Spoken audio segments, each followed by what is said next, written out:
Hello, hello, hello, hello, viewers. Welcome to another beautiful episode of the Nana Yayabwa podcast. Today is slightly different in the sense that we're going to do some storytelling or reading by Hezzy Israel, and then we're going to talk about representation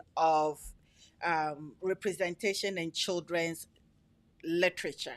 Hezzy, welcome back to the Nana Yayabwa podcast. Thank you. Thank you. I'm so happy to be here. Blessings and greetings to everybody. Thank you. Great. Hezzy, the last time you were here, we were talking about AI and other stuff, how to leverage AI.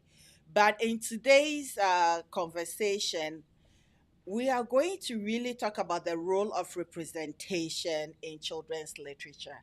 And the reason being that as an educator, you have more information within the school system and how it applies to us. So, for those who don't know Hezi or those who have not watched our previous conversations, please can you introduce yourself and share a bit about what drew you to children's literature, most All right. especially the ones you write? Thank you. Thank you so much. Greetings and blessings, everyone. My name is Hezzy. I am an AI specialist. I'm an author. I'm also a educator as well. So with all the and a father, And a right? So that's father. another thing too. So that really helped shape me and shape my writing, especially when it comes to children's literature. And that's the reason I ended up writing. I've written 4 books. One is a parent's guide, but 3 of my books are for children. Mm-hmm. And I wrote these books because I realized that there's a lack of representation in the children's uh, literature space, especially pertaining to Black youth. So I said, you know what? Let me do something about that. So when I was younger, I've always liked to write. I always like to freestyle. So I would just always rhyme words. So I bring a hip hop element to my writing, and I find that is very engaging. So all of my children's books rhyme. I do it all the time. I feel fine. I can just go on and on, pass the baton, and just check my flow. Here we go. So then I was doing that with students, and they really Yes. start to enjoy it. And I said, okay, Mm-hmm. let me take the freestyle that's coming up here and put it on paper, and then mix it with animation, mix it with illustration, and then we get our Mm-hmm. books here. So that's a little snapshot of why I wrote it. I knew as a teacher when I was trying to get books, especially when it comes to books of Black youth earlier on in my career, I found it quite challenging. So I said, you know what? It is so integral that young people see themselves in the books. It helps Yes. improve their self confidence, self Yes. esteem, and this their humanity is acknowledged, that they are Mm-hmm. part of the human fabric, that they are here, and it helps them so much. And it's, even as a writer, it's really good to have our stories shared, just even for the rest of the world to see our stories. Great. Um, some of us grew up with a different. Now I could say there are more children's stories that are symbolic or representative of persons, black, indigenous, other colors. But probably when you and I were growing up, there was none of that. For me, particularly growing up on the continent, the books do remember reading were more like the Cinderella Mm-hmm. and Jane Eyre. That was literature then, and then getting introduced to Chinu Achube's the earlier post-colonial writers that Mm-hmm. spoke a language that we understand because Mm-hmm. of the merge of culture and everything. Mm-hmm. So I'm really glad that you doing that, because even as of 2020 or so, when I was doing my grad education looking at children's literature, there was little or less Black Canadian children's literature. But Mm-hmm. now I see that a lot of people are doing it. So thank you for doing that. Thank you. Mm-hmm. Now, Let's jump to our next conversation. That what does that mean to you, Black African children's literature? What does that mean to you? Yes, what that means to me, Black children's literature is really Mm-hmm. highlighting the Black child experience, right? So it's really just giving centering the literature on the Black experience, if you want to talk about that. Afro Caribbean, African American, African Canadian, just really highlighting that as a central theme in the text.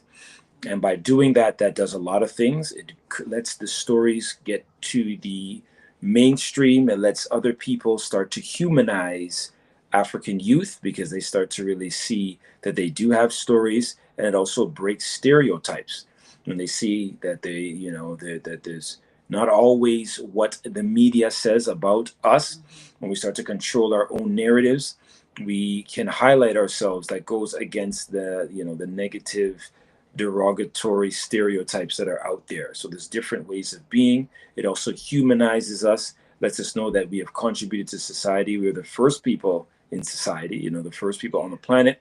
We have a rich history, and it is very strategically done. That is not to it's put out there so our history is not shared. So it is very important that we share our stories, which then leads to our children and society knowing about our vast contributions to society. That leads me right into representation. It's like, how does that the portrayal Right. of these characters in children's literature help shape a child's self-identity and cultural pride? When you look at your experience in the classroom as a Black male teacher, what do you see? Yeah, it's very important as a teacher, that the students see you as a role model, and it depends on certain places that you go. Certain places you might be the only Black person that the students know. So you are really shaping a lot of the young people's minds when they see you there. And I find that's been some of my story, where I've worked. Usually, I'm usually the only Black teacher, and it has some very positive impacts on the students because a lot of their stereotypes get broken. And then when you're hearing them like, oh, they love Mr. Clark, or they really enjoy him as their teacher, I know that I'm breaking a lot of generational, the word that Stereotypes. came to me, generational curses in the minds of people, because it's like, yeah, you're my first Black teacher, Oh, and wow. some are real with you, and like, I never really expected you to be this way because I never really met so many Black people before. You're the first Black person I met. You're my first Black teacher. And it starts that cross cultural conversation, really, of just breaking stereotypes, humanizing the other, and it really leads to authentic education. You are teaching, but even that experience is a real education, for student and teacher, to go to places where you're usually not.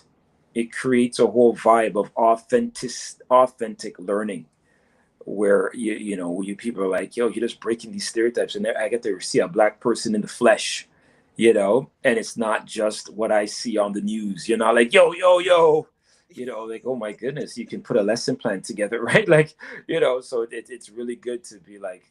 And then Mm-hmm. the beautiful thing, when you start to create connections, the relationships, people just be real. Like, let me ask you a Mm-hmm. question. And then you start Yeah. to get into the realness of like, why you guys do this? Why you guys do that? Yes. And when you get into a real rich cross cultural conversation and people are safe, it's like, you become the resident Black guy on certain topics, but right. But it does allow Yes. for conversation and honesty, and you Mm-hmm. do find a lot of commonalities, and then it's just when it's done right and really respectful, you really become crew. You can start talking to people, and it's funny. There's a lot of funny things that start to happen when people are honest, and it starts to transcend race all the time. You can just Mm-hmm. be, potential times when you really disconnect with some people who are really just into you. It's some fun stuff. It's funny stuff. Yeah, a lot of funny stuff. Oh goodness, goodness, goodness gracious! You just led into what I was going to ask about. The impact on other people from different backgrounds, but then you broke it down. Uh, Hmm. I think that is one of the key to storytelling, Yes. that it allows us to connect, to learn, relearn, and unlearn certain certain stuff. Yes. Le- So let's look at what diversity in storytelling espouses, and when you being within that professional space, some of the common stereotypes in children's literature that you feel need to be challenged or Yeah. reimagined. Perfect. This is, I think, now I will go to the text and show you as we having our fireside chat here. You Yes. can be. I'll tell you the background. I used to work as a customer service representative at Pizza Pizza. And in between calls, I used to get downloads about putting down the rhymes in between calls. I'd write that down. Um, so once I was getting the downloads, the rhymes were just coming, and I said to myself, you know what? Let me put it in this in a book. So this is my first book, So let me just let you. So I'm gonna get to this right now. You can be okay. See, I'll read this because this is the one that I wanted to really shatter the stereotypes, especially for Black Hmm. boys. Right? I want to let them know the message that they can be anything they put their mind to, not what society tells them that they can do. Right? So I Hmm. use the hip hop style of writing, rapping, but it's with the message to let them know that they can be anything they put their mind to. Well, guys, so you better sit tight, bring your kids around, and come hear some story from Hezzy. So Yeah, this is the fireside chat part. right, Okay. And we're doing it as under diversity in storytelling and representation. right. Great. So I will leave you to take it away. Okay, perfect. You can be by Hezzy. You can be anything you put your mind to, a doctor, a lawyer, or a trainer at the zoo. You can be a teacher that works at a school. You can create video games that are really cool. You can be an astronaut and fly into space.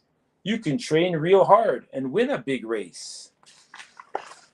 You can be a camp counselor and work at camp. You can work at the post office and give out stamps. You can work on your jump shot and be a basketball star. You can be a mechanic who fixes trucks and cars. You can be a bus driver who drives people to work. You can work in a hotel and be a hotel clerk. You can start your own business and open a store. You can catch fish along the seashore. You can be a construction worker who builds tall buildings.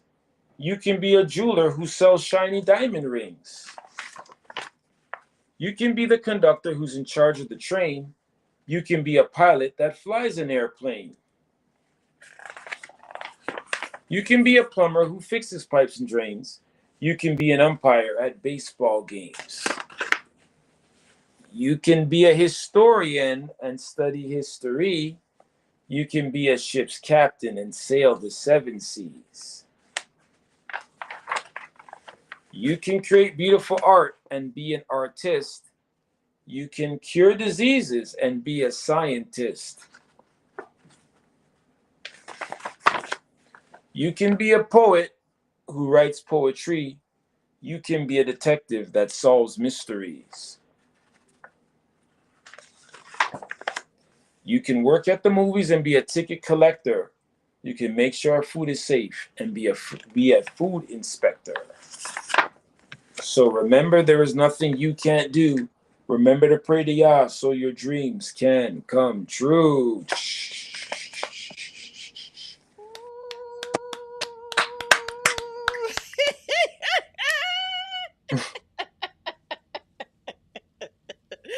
Yeah, Uh, you can be more than one thing. of course. It And can that's be a scientist, a poet, and many other things right. together. Yes, Exactly. yes.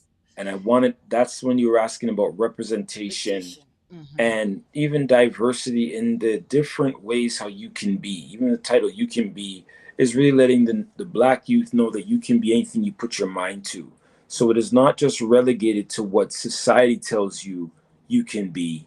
It's what you can see yourself as being. So I realize a lot of my other passions too as a writer is psychology and the subconscious mind. So when I'm writing, I am intentionally putting these images in front of the young people between 0 and 7 to imprint their subconscious mind.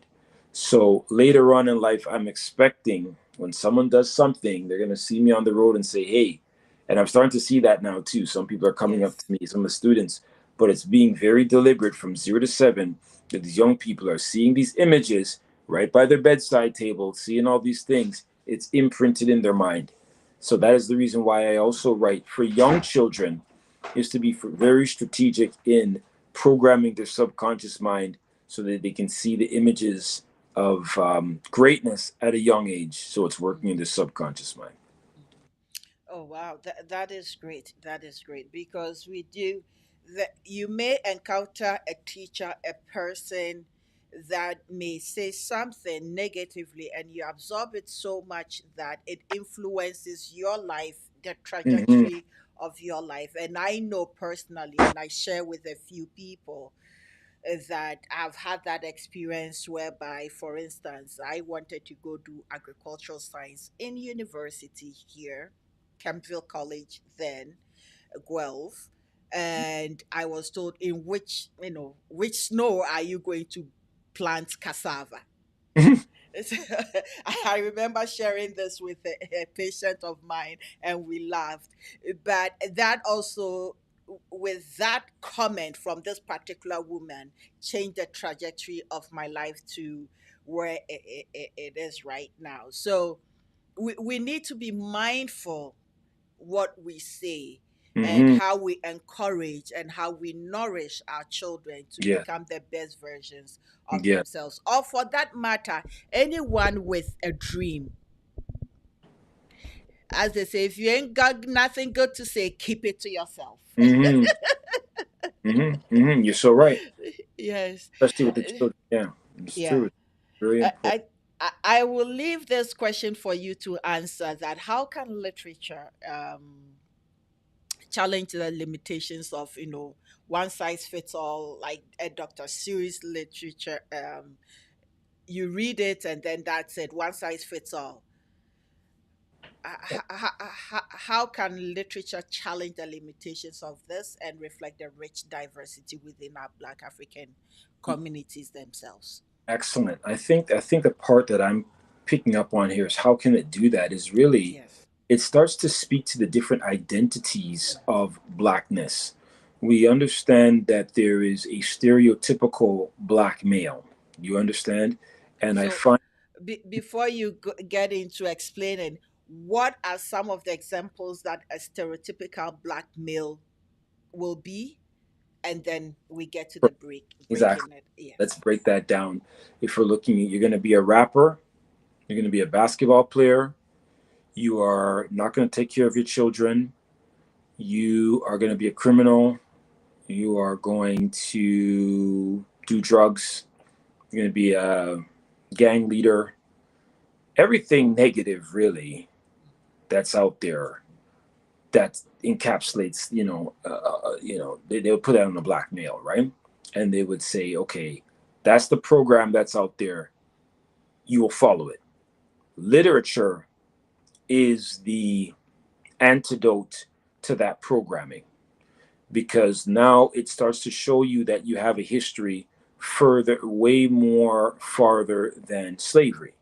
You understand? So you now start to pick up on alternative programming that boosts your self esteem and your self confidence. So that is the reason why it is so imperative that we read different things and things that really build us up to build our self-esteem and build our mind up. When you see that you are running nations, when you see Mansa Musa, the richest man on the planet, when you see all these different inventors, especially from a young age, it is going to give you a total different trajectory of what you can do. And that's what I said, saying you can be.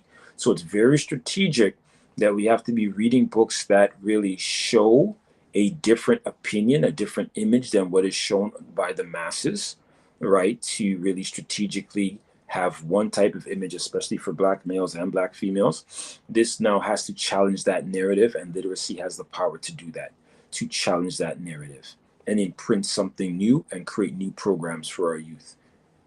Yeah. Well, let's I was going to go into a historical and cultural context of all these you know the role that history play in Black and African children's literature, and how these books can, for instance, address those issues like the legacy of colonialism, slavery, migration, without overwhelming our young readers. Mm-hmm. Yeah. How, okay, well, one way that I see is always, you have identity affirming type Mhm. of literature that is really speaking to the positives, right? And it's also how things are introduced to the young people. Like if you're going all school year in September and you don't pick up a book, and then first thing in February is like a book called Slave Boy Jimmy or something like that, then it totally throws everything off. And I don't know if there's a book called Slave Boy Jimmy. I'm just giving you an example, right?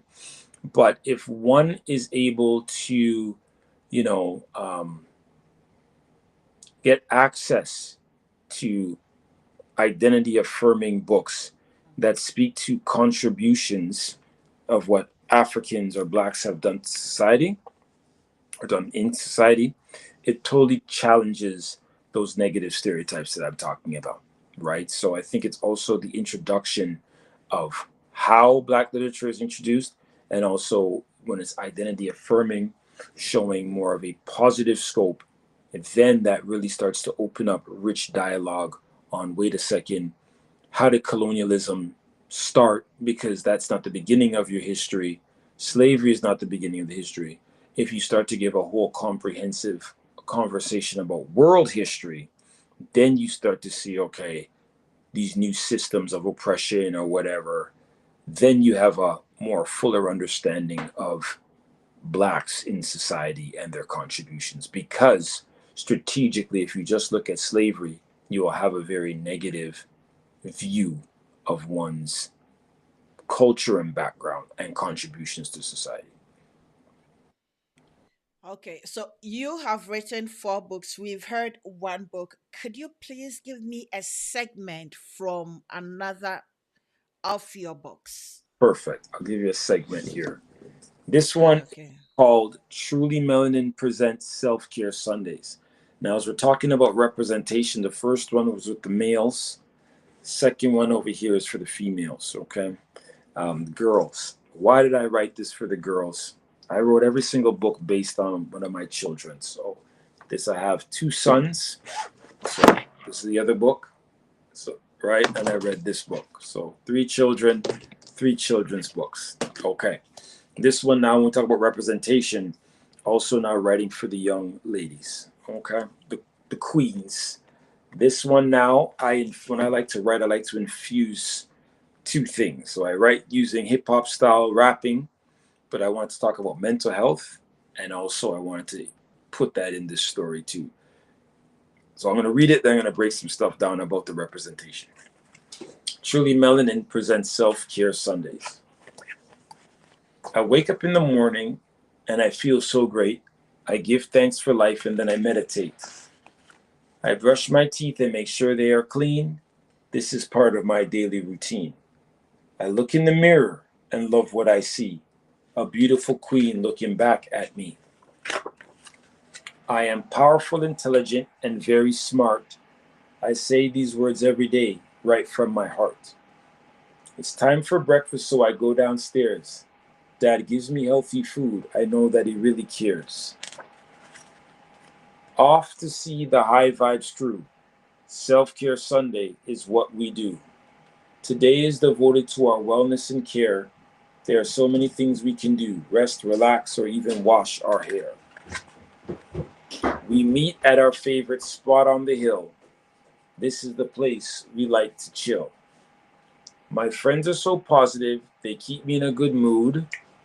Thank you. They vibrate so high with their amazing attitude. We go through the forest on a nature walk, listening to the wonderful sounds none of us talk. We take out our journals and start to draw. I also write down the amazing things that I saw. I take off my shoes and let my feet touch the ground. We start to play music and dance around. Yay. Wait, what? Like the what? After exercising, I need my water and a healthy snack. I get veggies and fruits from my backpack. We reach for the sky and then touch our toes. I put my arms to the side and end in a warrior pose. You like that, huh? Okay. After doing yoga, I stand and close my eyes. I think about the future and start to visualize a world filled with peace, love, and happiness, patience, joy, and kindness. It's getting late and our day has come to an end. This is where I say goodbye to you, my friend. You are extremely powerful, a fountain of wealth, an elevated one. Take care of your health. Ooh. Stay elevated. That's our tagline. And let me show you myself. And this is my illustrator. Great illustrator. Oh, cool. And even all that, that's very important for you to see two young brothers doing some work, right? Yes, Very yes, important. That yes, breaks yes. stereotypes, right? So I wanted to share that because a lot of the things inside of that story are connected back to African history. For our wellness tools, a lot of people do not know that yoga started off in Egypt. It was called Sma Tawi. So I do, this is the book that I have, but I also have an actual interactive lesson plan that I go into the schools, which I do use AI. I've used AI for students to create their own wellness plan based off of this book. Mm. So that's that literacy teacher inside of me. Use the book, get the minds on going, and then we use AI to help express our learning. So that's one way Oh, how we wow. infuse the literacy and AI with my app that I've created, Stay Elevated AI, which is coming soon, real soon, and we're using it in the schools to get some of these avatars out for the children to express themselves. Everywhere you go, it's so amazing that I think in our previous conversation we talked about AI and talked about some of the ethics around it, Mm-hmm. and then we also broke it down to see the challenges for Black and Brown people Yes. representation Mm-hmm. in it. And so it's so amazing that you utilize AI to leverage on teaching students across the board of with everything. Right. I wanted to show you something, if I could, in our fight Yes. chat. That this book, I used Hmm. AI to help me get the images for this book. So this is really just something that, you talked about leveraging because the lack of representation, at the click of a button, you can get rich pictures like this, right? Using different software that gets you nice images. So in a sense, there is no excuse now for us to really say, hey, I need a book with our own images. Like I'm just gonna find you some images here, like Hmm. different images of different children. Oh, that you can't see. Let me see right here. Right, all Yes. this is coming from AI. So when we talk about AI, I wrote the book, but I grabbed some images from AI. That's real. Just want to throw that out there, right? So Yes. that for the young authors that are out there, you can do anything. Going right back to this, you can do anything you put your mind to, right? So as long as you understand how to use the Yeah. technology, you can put a book together. I'm going to be coming out with some goodies. I'm just letting you know that with a lot of different representation that I'm working on right now. So a lot of goodies are in the background. That's all I can Whew, say. A whew. lot of, The funny thing is, as I was crafting the questions, I was going to ask you a question, but that question I realized that it's kind of reflected towards me myself, and I will tell you, I will tell you the question, but I'm not going to answer it. Okay. It's like, how can children's books introduce African folklore and traditions in a way that feel both educational and empowering? I think, yeah, we're hitting it right now. And I think, the word that sticks out to me, resonates with me, is the word empowering. I Yes. think we're seeing that all across the board, especially the biggest thing I can say with Afrofuturism and Black Panther. I Yeah. think that's really one of the Marvel's best. I think from box office and numbers Mm-hmm. wise, Black Panther doing that because it allows the viewer to reimagine Africa, reimagine Black people, and you talk about empowering. Yeah. That was the effect that I feel that whole franchise has, is that it's empowering people to look a certain way, Yeah. act a certain way. So that is, I think, the easy answer for you. But it's Mm. really just reimagining what success looks like, reimagining yourself, which and that is very vital for transformation. When one has to transform themselves, they have to reimagine themselves. So it all starts in the mind, and especially books help with that. Help books start to implant into your subconscious mind images and things that you can look and be like, wait, I can be like that, I can do that. And the sooner we get those images in front of our children, it is going to also allow them to start to reimagine themselves. That is great. Oh my goodness. So you and I, we grew up, we're looking at storytelling, we're looking at literature and its impact beyond, childhood. I always give the narrative of watching by the fireside on television in Ghana, and I think on my LinkedIn post it's somewhere over there when I was going to do psychology of analysis stories, or Mm-hmm. the next storytelling session that I'll be doing soon for my birthday date. I'm doing a storytelling, Mm-hmm. yes, folklore, and it for me personally, it has empowered me, it has helped me in public speaking, in my nursing. As a matter of fact, every fabric of my being, it has helped me. But as a teacher, now you need to give us the feedback that, how can reading these books impact, our outlook on education, our aspirations, and the world around them? That is the children. Wow. Okay, so I just want to be very clear. You're just asking about really how the folklore has an impact on the children and the world around them. No, how reading children's literature has an impact on the children. Oh, Yes, their outlook on education, aspirations, and the world around them. perfect. Okay, well, reading has so many benefits, right? So we can take a look at the actual benefits of reading in of itself, building up one's vocabulary, letting them really learn about the world, learn about other people, um, how to act in certain situations, how one can is humanized when you start reading about other humans. It also improves one's ability to be empathetic when they start reading about other people. So it's a major impact for the individual when they start to read. Now, reading these cultural stories now, if you're going to do it like from a black youth, they are now looking at the story as a mirror. It's mirroring them. They look at it, they feel validated, they feel humanized, they see themselves in the text. Other cultures now, they can come in as something like a window, like they're looking at it and they're learning about another world.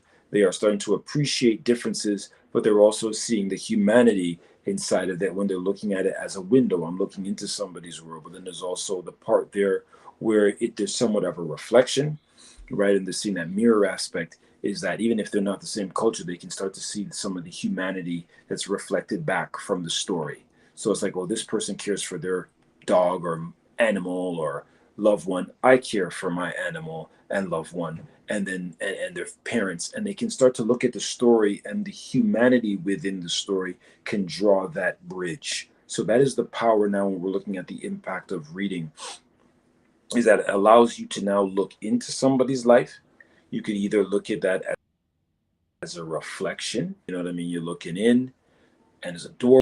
So it's amazing that you get a peek into someone's life. It can reflect back into your life, and you can start to make an emotional bridge to the actual characters. You can start to empathize, sympathize.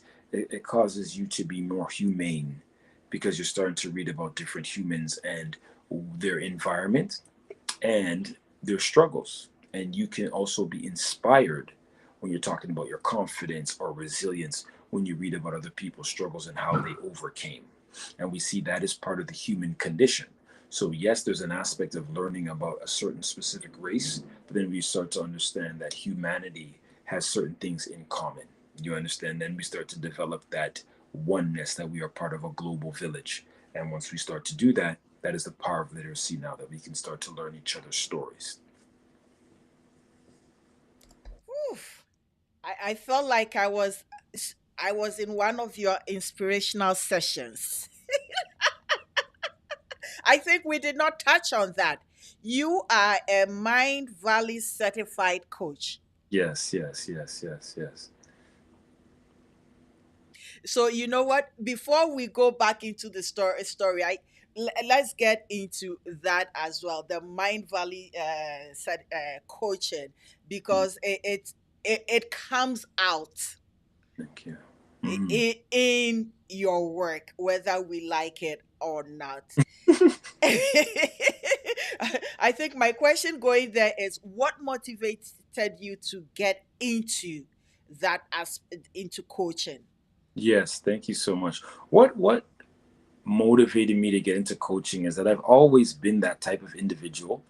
I just always would like to listen to when I was younger. I always listened to preaching, raised in the church when I was younger. I'd always listen to preachers. And then I think when, my dad was a preacher, and then we used to go to church a lot, so I'd always find the power of the word.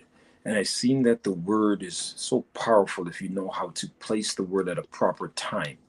So when I start listening to all of these orators and people who have the gift of gab and was able to motivate people, I said, wait a second, that's a powerful tool. And I realized I was doing the same thing.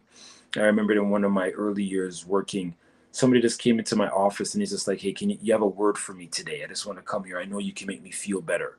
And then even in my job, that really helped me too. And a lot of coworkers would just come up and be like, "You're a teacher, but you should be doing something. You should be a coach. You should, like." And then one particular comment still stuck with me today. That one lady, we were at the photocopying machine, and we were just talking. Thank you. Quiet, please. And we were at the photocopying machine. Quiet, Dad's talking. I was at the photocopying machine, and she was saying, like, we're just talking. And she goes, "Why am I seeing a counselor?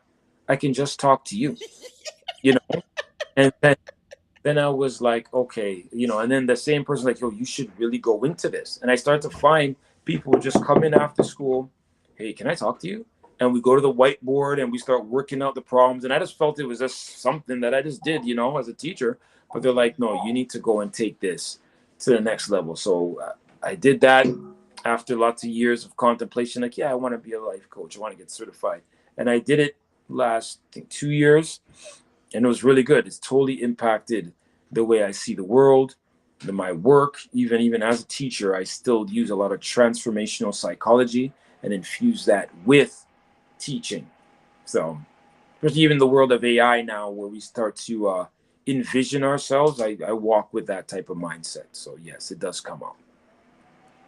Thank you so much, and we appreciate it. Or I appreciate it, and I hope that our viewers will also appreciate it, that it's all come together to give Mhm. us these narratives and for us to be able to have this in-depth conversation that the parents and other teachers watching this can also take from it.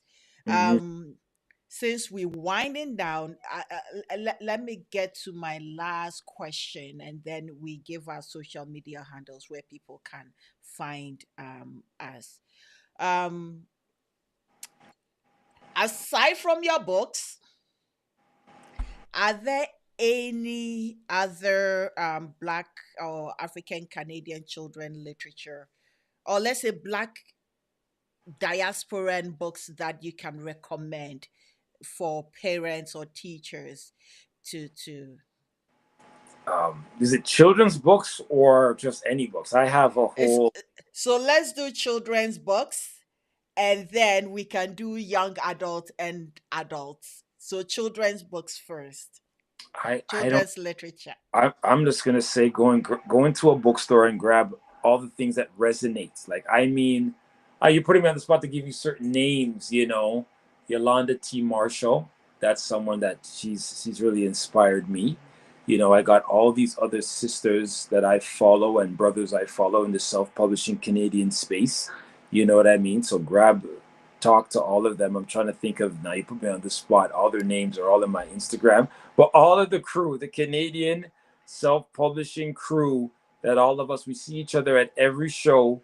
Go and support the Canadian Black authors. Go down to a different book list. Go down to Knowledge Bookstore. Go down to Nile Valley. Go and grab all of those books. Go online, and that's what it is. So I don't have a particular author. I mean, all of them. You know, All of them. I, Okay. I'm gonna say go and grab all of them. All of them.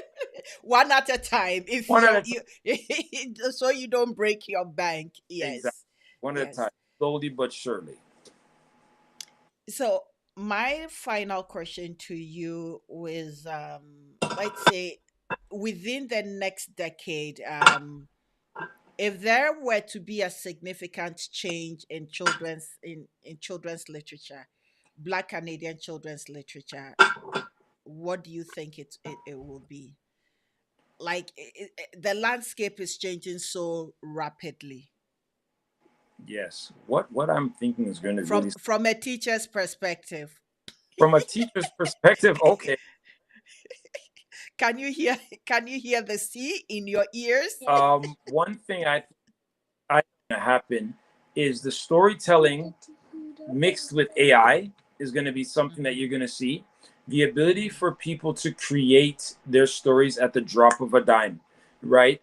You're going to start to see a lot of stories, fake, real, all different things. There's going to be an influx of stories now. You can go on AI and get ebooks. You can do all this stuff. So there's going to be an influx of writers. It's not going to take that much anymore to get to this phase. Mhm. So it's what I'm seeing the next 10 years is going to be a diverse amount of stories. We see the emergence of Afrofuturism.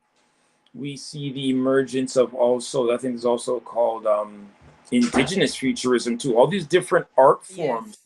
are going to be coming out that are going to be literacy based, AI based. It's going to become a very artistic time. I think now there's going to be different genres because I do write, but I'm also into another genre as well. It's called dubplate art.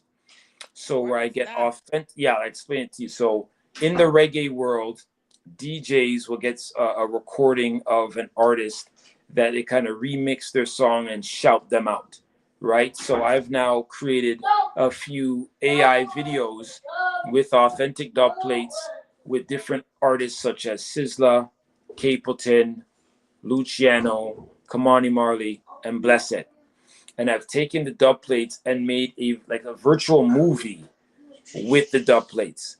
So we go into schools and do that. And how does that all connect back to the next 10 years? Is because there's a fusion of art forms and literacy that now you're going to see some total different art that is infused with literacy because the songs, lyrics, visualization, all don't do that. All of these things are going to start to happen that we haven't seen yet, but it's going to be moving society into a different realm. It's all based on the artist. And there's a lot of artists who are fed up of the low vibrational frequency. So there's going to be a new breed of artists who are going to use their artwork and their literacy and their ability to write is to now elevate humanity and to raise the vibration in every nation. So that is some of the prophetic things that I'm going to start, which I'm saying is going to happen. We're going to start to see that the music is going to start to change, the art is going to start to change. You're already seeing it already, right? Because humanity's mindset is starting to move away from the negative, low vibration, especially when it's represented in stereotypes. People are now going to be very conscious in breaking that. And whenever you see a consciousness shift, you're going to see that represented in one's art form. So that's what I'm starting to see, that you're going to see an art form and a new breed of MC, a new breed of writer that is going to start to now break the shackles of low vibrations that held us down. And then now you're going to start to reimagine a new world, which then will manifest, because it's a whole science that takes place. If you keep embedding negativity, what its input is negativity, your output will be negativity. But then now we have conscientious rappers and conscientious artists who are going to input from a strategic standpoint positivity. So positivity, we beget positivity. And on that note, we have come to the end of a beautiful conversation with Hezzy Israel about representation in children's literature. I think we got more than we asked for. This has been a beautiful and impactful, as he said, fireside chat. So when people are looking for you, where can they find you? I'm trying to do the rapping thing. I don't Yeah, know whether but it's where you working. can find me, go find your fam. You can find me on Instagram at Hezzy Elevates Minds. Or Hezzy Hezzy elevates Elevates Minds. minds. Catch me on Instagram is also Hezzy Elevates Minds too. So you can see that Hezzy, Hezzzy. You see me over there on the Instagram, and also on LinkedIn. So you find me there. Find me at hezzyelevatesminds.com. That's where you can get all these goodies. Okay, I'm giving this one away for free for this month only, or as while supplies last. So go to Hezzy Elevates Minds. I'm giving some. I want you to read this book. So I'm putting it Yes. out there right on my website. I take care of the book. You take care of shipping and handling. And so I want you guys to come and get Truly Melanin Presents Self Care Sundays. Okay, make sure you get that. So that's what you can go and get. Nice one, nice one, nice one. Thank you so much for agreeing to do this with me. I've thoroughly enjoyed this conversation, and I hope in the nearest future we can come out again with Yes, such impactful conversations. Maybe perfect. looking at life coaching, Yes, definitely. and give to society, to our community, to the world, some of the wisdom and the knowledge that we have been privileged to give as human beings. Right. Excellent. Excellent. Thank you so much, Hezzy. Thank you for having me. I'm so grateful. Thank you.